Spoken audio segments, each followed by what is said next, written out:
కానీ వాళ్ళే పెద్దగై పెరిగి ఎన్నో సాధించి ఎన్నో అపజయాలు చూసి ఎన్నో విజయాలు చూసి ఎంతో అనుభవించి ఎన్నో పొందుకొని ఈ లోకంలో ఎన్నో జీవిత ప్రయాణము కొనసాగించి మరణానికి అప్పగింపబడినప్పుడు తెలుస్తుంది ఆ మరణము కూడా కుటుంబానికి చాలా తీరని లోటు కదా. ఎవరు చనిపోయినా ఆ లోటుని ఎవ్వరూ తీర్చలేరు కుటుంబంలో. భర్త చనిపోయినా, భార్య చనిపోయినా, పిల్లలు చనిపోయినా అది అనుకుంటాం, ఎవరు చనిపోయినా మీరు చనిపోతే ఆ తీరని లోటు తీర్చలేమని. కానీ కుటుంబంలో ఎవ్వరు చనిపోయినా ఆ కుటుంబంలో ఉన్నటువంటి దుఃఖం అంతా ఇంకా కాదు.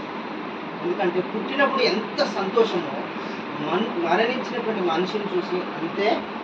కానీ మనం తెలుసుకోవాల్సిన ఒక వాస్తవం సత్యం ఏంటంటే బైబిల్ గ్రంథాన్ని ఆధారం చేసుకున్నట్టు మనం చదువుకున్నాం కదా, మరణమును చూడకుండా బ్రతుకున్నాడు ఎవ్వరు కూడా లేరు. నేనంటాను ఈ లోకంలో ఏదైనా తప్పించుకోవచ్చు. మనం నేను ఒక తప్పు చేసి ఒక పాపం చేసి ఒక దొంగతనం చేసి శిక్షకు విధింపబడినటువంటి వాడినై లేకపోతే ఉరి శిక్షే ఒక న్యాయాధిపతి నాకు విధించిన అట్టి శిక్షను కూడా మనుషుడు ఈ భూమి మీద తప్పించుకోవచ్చు. కానీ మరణం అనేది ఏ మనుషుడు కూడా తప్పించుకునే ఆస్కారం లేదు, అవకాశం కూడా లేదు కదా. ఈ శిక్ష నుంచి తప్పించడానికి ఒక మనిషి ఈ కోర్టు నుంచి పై కోర్టు వరకు, పై కోర్టు నుంచి అలా పై వరకు వెళ్తాడు. అది కూడా కాకపోతే దేవుణ్ణి వేడుకుంటాడు, దేవుడు అట్టి శిక్షను తన మీద నుండి తీసివేస్తాడు.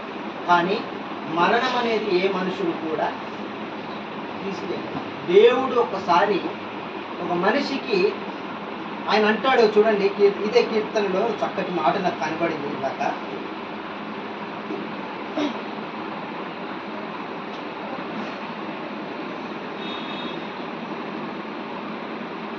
మనుష్యుని ఆయుష్ అంట 47వ వచనంలో కనబడుతుంది. ఇందాక చదువుకున్నటువంటి వచనం పైన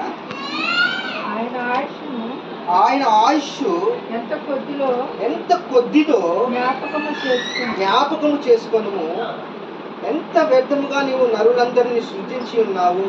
అందుకే నరుని ఆయుష్ అనేది భూమి మీద ఎంత కొద్దిదంటే మనిషి అందరికీ తెలుసు ఏ పాటిదో ఈ మానవ జీవితం కదా. గడ్డి పువ్వు లాంటిది, గడ్డి పరక లాంటిది, నీడ వంటిది అని కదా.